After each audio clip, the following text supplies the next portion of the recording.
પર્યાવરણ પ્રેમી જીતુભાઈની શ્વાન સાથે અનોખી ભાઈબંધી।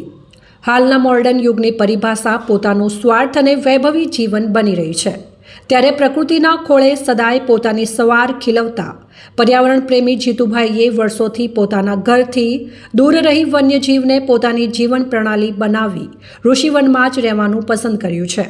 હાલના સમયમાં માણસ પાસે માણસાઈ ખૂટતી ગઈ હોય તેમ માણસ માટે લાગણીઓ વિસરતી રહી છે, ત્યારે જીતુભાઈએ 30 શ્વાનને પોતાના ભાઈબંધ બનાવી લાગણીઓ અને પશુ પ્રેમ પ્રત્યેના પ્રેમનો સાગર વહાવી રહ્યા છે। જીતુભાઈના મતે જીવનનું સાચું સુખ માત્ર પૈસો જ નથી, પ્રકૃતિ પ્રેમ એ માણસને અઢળક સંપત્તિ હોવા છતાંય જે માનસિક તણાવ રહ્યો હોય તેને દૂર કરે છે।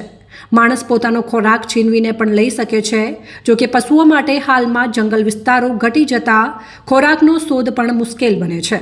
ત્યારે આવી પરિસ્થિતિ વચ્ચે જો પશુઓની સેવા થઈ શકે તો એવી સેવા ઈશ્વરની સેવા કરવા બરોબર છે।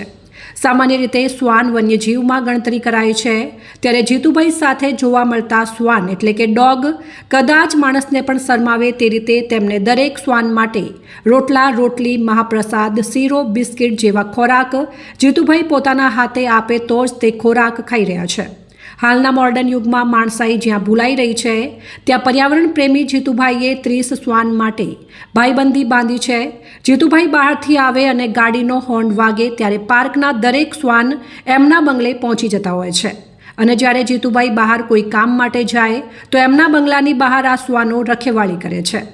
અબોલ જીવોમાં જો લાગણી અને પ્રેમ દ્વારા અનોખો બદલાવ આવી શકતો હોય તો નાગરિકોએ પણ એકબીજા પ્રત્યે લાગણીઓથી જોડાવવું જ જોઈએ તેવું જીતુભાઈનું માનવું છે।